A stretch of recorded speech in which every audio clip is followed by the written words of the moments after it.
Só abra sua Bíblia na carta do apóstolo Paulo aos Efésios, no capítulo 4.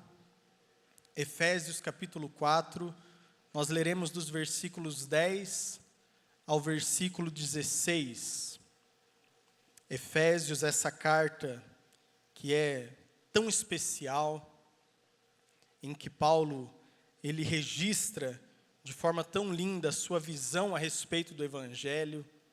Esses 3 primeiros capítulos da carta são mais doutrinários, mais teológicos, e a partir do capítulo 4, onde nós leremos, Paulo começa a trazer um teor mais prático para essa carta, a partir de tudo aquilo que Deus fez por nós e que ele relatou nos 3 primeiros capítulos. Ele nos faz esse convite para termos uma vida, uma prática condizente com a realidade para o qual Deus nos chamou. Você encontrou o texto, amém? Efésios capítulo 4, a partir do versículo 10, diz assim: Aquele que desceu é também o mesmo que subiu acima de todos os céus, para encher todas as coisas. E ele mesmo concedeu uns para apóstolos, outros para profetas, outros para evangelistas, e outros para pastores e mestres, com vistas ao aperfeiçoamento dos santos, para o desempenho do seu serviço, para a edificação do corpo de Cristo, até que todos cheguemos à unidade da fé e do pleno conhecimento do Filho de Deus, ao estado de pessoa madura, à medida da estatura da plenitude de Cristo, para que não mais sejamos como crianças, arrastados pelas ondas e levados de um lado para o outro, por qualquer vento de doutrina, pela artimanha das pessoas, pela astúcia com que induzem ao erro. Mas, seguindo a verdade em amor, cresçamos em tudo naquele que é a cabeça, Cristo, de quem todo o corpo, bem ajustado e consolidado pelo auxílio de todas as juntas, segundo a justa cooperação de cada parte, efetua o seu próprio crescimento para a edificação de si mesmo em amor. O título da mensagem dessa manhã, irmãos e irmãs, é o aperfeiçoamento dos santos. Essa expressão que Paulo usa no versículo 12, a palavra grega traduzida aqui por aperfeiçoamento é katartismon, e ela é usada apenas aqui no Novo Testamento, apenas uma vez, e é uma palavra que traz um sentido tão profundo, um sentido, uma ideia de esculpir, de entalhar, de pegar uma pedra bruta e transformá-la numa escultura desenhada. Essa palavra, essa expressão, na verdade, que tem a ver com aquilo que é o processo de Deus na minha e na sua vida. O aperfeiçoamento, e é interessante porque Paulo ele parte desse princípio, de que os santos precisam ser aperfeiçoados. É interessante porque nós temos muitas vezes a ideia, o senso comum, de que santo é alguém perfeito, santo é alguém sem defeito, alguém imaculado, sem pecados. Mas Paulo ele traz essa proposta do aperfeiçoamento dos santos. Ele parte dessa premissa de que os santos, que somos eu e você, precisam ser aperfeiçoados. A palavra santo significa separado. Pedro, em sua primeira carta, no capítulo 2, versículo 9, ele fala que nós somos uma nação santa. Esse povo de Deus, que é a igreja, os discípulos de Jesus Cristo, essa comunidade da fé, nós somos esses santos, essas pessoas que foram separadas por Deus. Porém, Paulo traz aqui essa proposta de que os santos, eles estão em processo de aperfeiçoamento. Nós somos santos, por assim dizer, em processo de santificação. Somos santos no sentido de que somos separados, escolhidos por Deus com um propósito, mas estamos em processo de aperfeiçoamento, em processo de santificação. O Espírito Santo está trabalhando na minha e na sua vida. E meu irmão, minha irmã, eu e você precisamos ter essa consciência de que somos imperfeitos. Não é fácil admitir isso, não é verdade? Em geral, nós temos dificuldade para admitir os nossos erros, as nossas falhas. Em geral, nós não queremos admitir as nossas debilidades. Mas a verdade é essa, que somos imperfeitos. Mesmo depois de transformados, de alcançados pela salvação em Cristo, mesmo sendo nova criatura, ainda não estamos prontos, porque perfeito significa feito por completo. Perfeito significa algo que está concluído, que está pronto, e que não cabe mais nenhum ajuste, nenhuma melhoria. Não é o nosso caso. Nós estamos em processo, nós estamos caminhando, e isso pressupõe que nós temos sim as nossas imperfeições. A religião, muitas vezes, ela quer nos induzir a crermos que nós podemos e devemos ser perfeitos para alcançarmos a Deus. Na verdade, a religião é esse caminho que o homem tenta trilhar até Deus, que o homem tenta buscar a Deus, que o homem tenta impressionar a Deus com a sua vida, com a sua atitude, com a sua moral. E muitas vezes a religiosidade, se estiver vazia, fora de contexto, ela pode nos induzir a vivermos uma vida em que nós queremos impressionar a Deus com a nossa performance, em que nós queremos ser perfeitos porque seguimos alguns padrões de moral, porque não cometemos os grandes pecados, os pecados mais escandalosos, pelo menos não de forma explícita. E muitas vezes vem essa ideia de que somos perfeitos. Tem pessoas que elas não admitem correção. Você certamente conhece alguém assim. Tem pessoas que elas não admitem exortação. Elas se consideram prontas, elas se consideram perfeitas, mas isso é um equívoco, é um erro. Porque de fato, eu e você temos imperfeições e precisamos ser trabalhados nesse sentido. A Bíblia diz, em Romanos, no capítulo 3, nos versículos 10 e 23, que, como está escrito, não há nenhum justo, nenhum sequer. E no versículo 23 diz que todos pecaram e carecem da glória de Deus. Meu irmão, minha irmã, na verdade, não há problema nenhum em reconhecermos a nossa imperfeição. Pelo contrário, reconhecermos a nossa imperfeição é um pré-requisito para a nossa compreensão de que precisamos de um Salvador.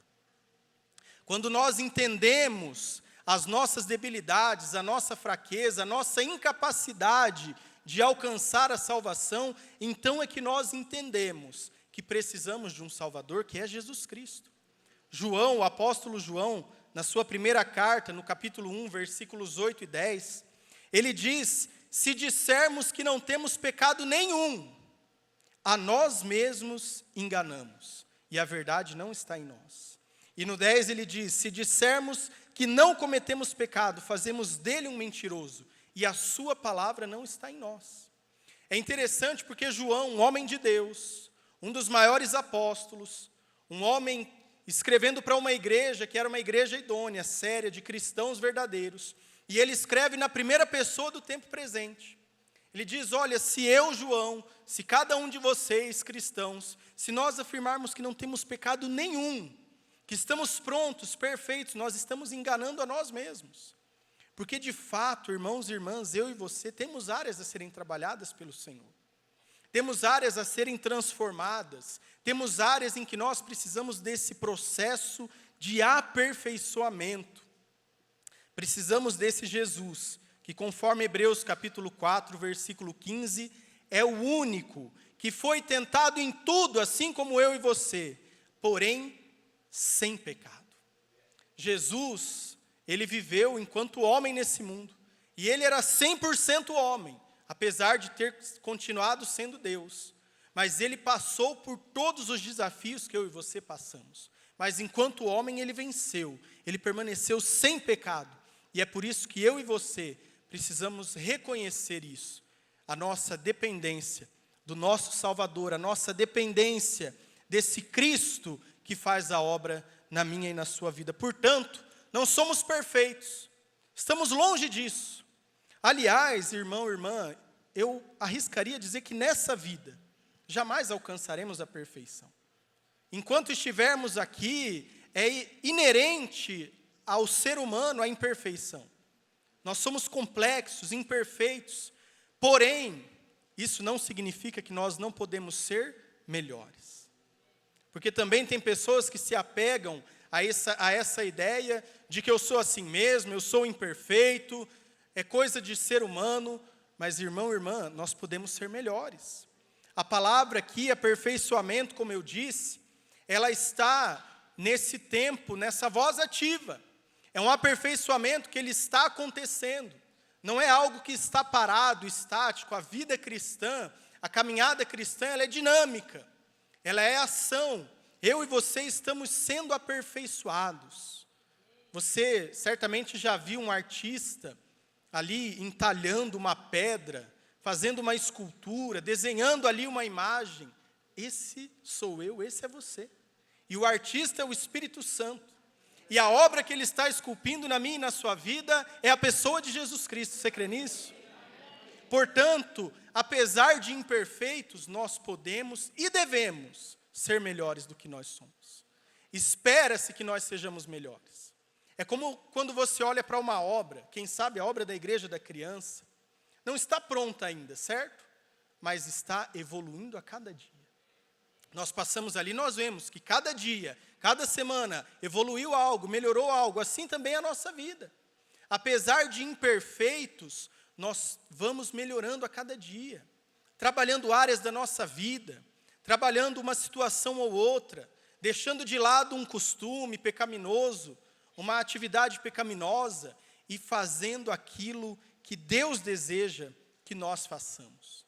A palavra aperfeiçoamento aqui, há uma tradução que diz que trata-se do ajuste correto e exato, que permite que as partes individuais trabalhem juntas na ordem correta. Eu e você estamos sendo moldados, forjados pelo poder do Espírito Santo. Isso tem que ter efeito na minha vida e na sua vida. É triste para nós, que somos líderes, pastores, quando nós vemos pessoas que têm muitos anos de caminhada cristã, muitas nasceram na igreja, têm muito tempo de igreja, mas você vai conversar com a pessoa, não tem transformação. Uma pessoa rasa, não conhece da Bíblia, ainda fala umas coisas que são muito imaturas. Aqui na igreja central não tem isso, mas em outras igrejas você vê muito disso.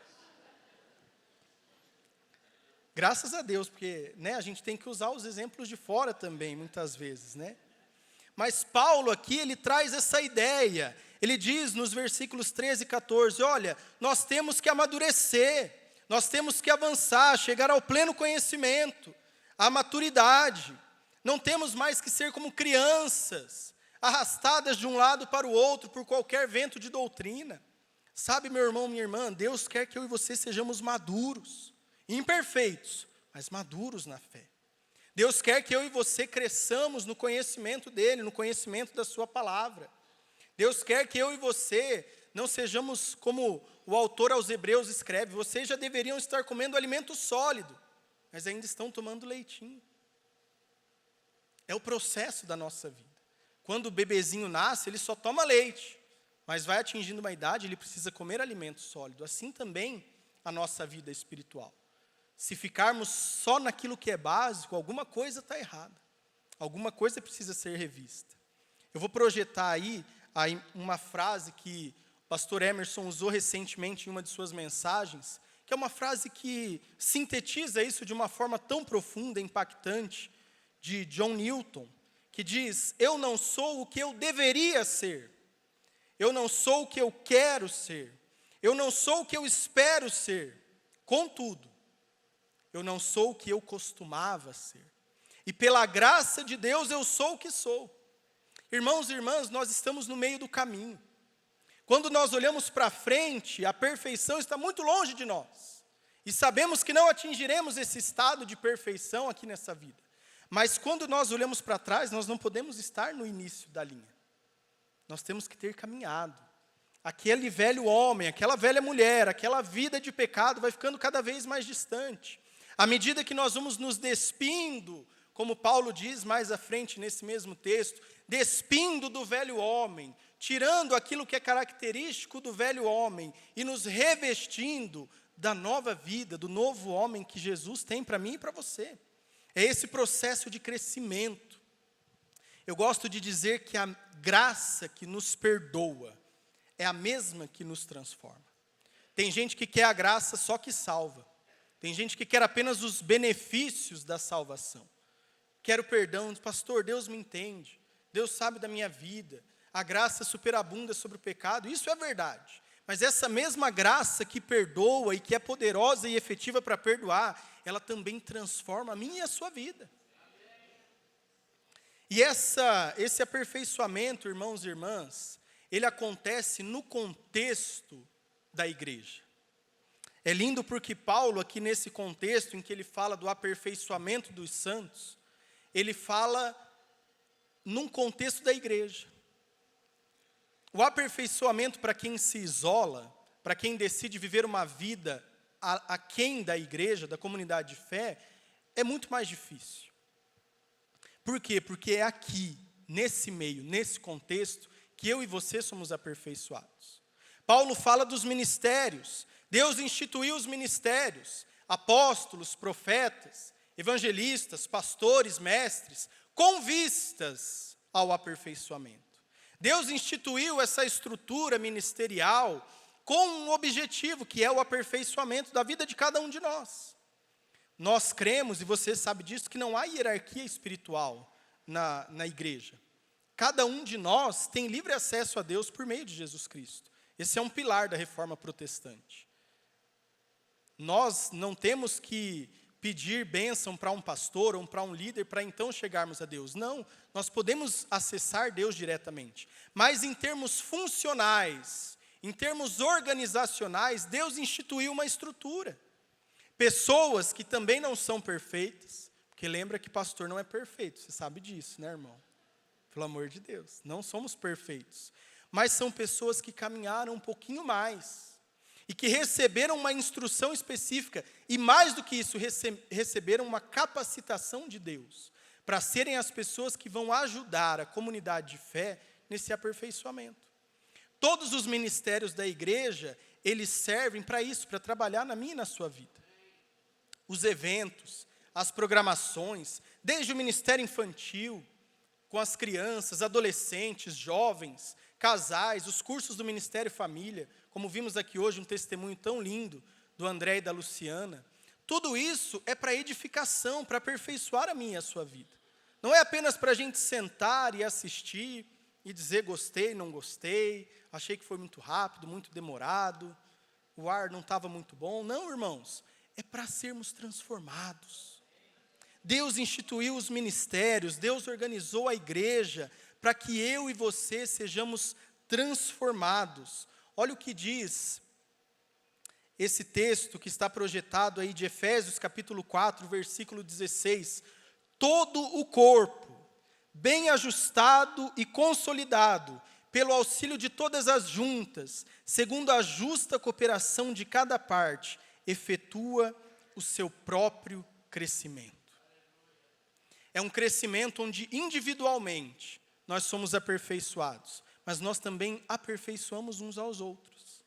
Deus, em sua soberania e graça, usa a vida de cada um de nós para aperfeiçoarmos uns aos outros, para sermos instrumentos dele, fazendo esse processo de aperfeiçoamento na vida dos nossos irmãos e irmãs. Tem gente que fala assim, ai pastor, igreja é problema. Eu escuto muito isso, pastor Emerson. Eu não sei se eu conheço um pessoal assim, que é meio rebelde com igreja, mas eu escuto muito isso. Pastor, eu não me envolvo mais com igreja. Aliás, teve uma época da minha vida que eu tinha o propósito de fazer um trabalho específico com desigrejados. Mas aí não deu certo, graças a Deus. Bom, quem sabe um dia, né? Mas tem muita gente que fala assim, pastor, não me envolvo porque dá problema. Você começa a se envolver com a igreja, daí tem um irmão que te dá trabalho, tem o outro que dá problema. Mas deixa eu te dizer, nós somos uma comunidade de pessoas imperfeitas, mas de pessoas que estão em processo de aperfeiçoamento.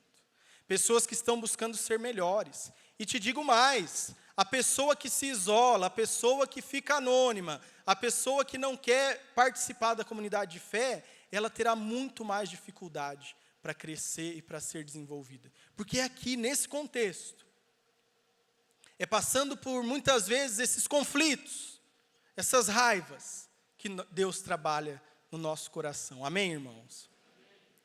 Há muitas vezes até os filhos da gente aperfeiçoam a nossa vida. Eu tenho 2 meninas, uma de 7 anos, uma de 1 ano e quase 1 ano e meio. E muitas vezes elas exercitam a minha paciência. Você que é pai, que é mãe, sabe disso.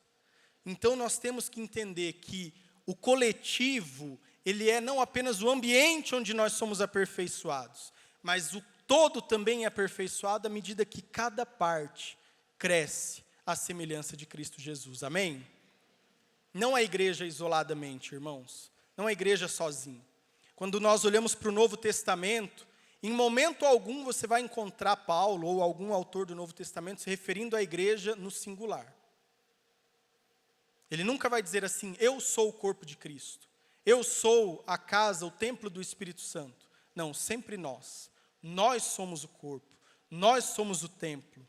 Nós somos a comunidade da fé, que é o propósito de Jesus Cristo. Você pode dizer amém para isso? Romanos, capítulo 6, versículo 4, diz que nós fomos sepultados com Ele na morte pelo batismo, para que, como Cristo foi ressuscitado dentre os mortos, pela glória do Pai, assim também nós andemos em novidade de vida. Esse aperfeiçoamento, meu irmão, minha irmã, ele não é obra apenas do nosso esforço. Apesar de ter a nossa participação, de nós termos que ser disciplinados, sermos diligentes nesse processo, mas esse processo de aperfeiçoamento, de santificação na minha vida e na sua vida, ele só é possível por causa da obra que Cristo Jesus fez naquela cruz. O que Paulo está nos dizendo aqui é que quando Jesus ele morre, quando ele é pregado naquela cruz, eu e você estávamos sendo pregados lá com ele. O nosso velho homem, a nossa velha natureza, estava sendo pregado naquela cruz, depois foi para o túmulo com Jesus. Nós morremos, a nossa velha natureza morreu, mas quando Jesus ele ressuscita, nós renascemos juntamente com ele para uma nova vida. E agora sim nós temos a capacidade, a possibilidade de experimentarmos esse aperfeiçoamento. Tem pessoas que elas querem se aperfeiçoar sem a ajuda de Deus. Não vai conseguir. Quem sabe você está aqui nessa manhã e você pensa, pastor, quando você falou de ser cada dia melhor, de caminhar um pouquinho a cada dia, eu luto tanto contra o pecado, mas eu não tenho sucesso, porque está lutando na força do próprio braço. E vamos perder mesmo. Se lutarmos na nossa própria força, na força do nosso braço, não teremos sucesso. Mas a partir do momento em que nos lançamos, nos rendemos à graça, ao poder do Senhor Jesus Cristo, à obra da cruz, a sua ressurreição e o impacto que ela tem na nossa vida, aí sim nós podemos ser transformados. Aí será uma transformação não de fora para dentro, não por imposição, não por constrangimento, não para impressionar alguém, mas uma transformação de dentro para fora. Uma transformação que é gerada pelo Espírito Santo dentro de nós e que flui para a nossa vida. Jesus, falando a esse respeito, ele disse, a árvore boa dá fruto bom, a árvore má dá fruto mau. Não é o fruto que determina a qualidade da árvore, sim o contrário. Se Deus não restaurar, não regenerar o coração do ser humano, o ser humano não conseguirá produzir bons frutos. O ser humano não conseguirá avançar nessa obra. Nessa mesma carta aos Efésios, no capítulo 2, Paulo fala a esse respeito. Quando ele diz que nós estávamos mortos nos nossos delitos e pecados, e Deus nos deu vida. É Ele quem nos alcança, é Ele quem nos vivifica, é Ele quem nos regenera, é Ele quem nos leva à possibilidade de uma nova vida. E ele, na continuação, ele diz que nós somos salvos pela graça para as boas obras. As obras as quais Jesus já preparou para que andássemos nela.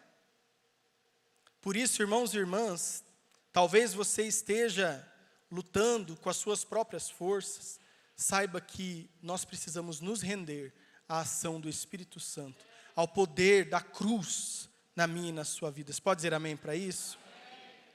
Mas esse aperfeiçoamento, concluindo, ele também tem um objetivo, um alvo, uma centralidade.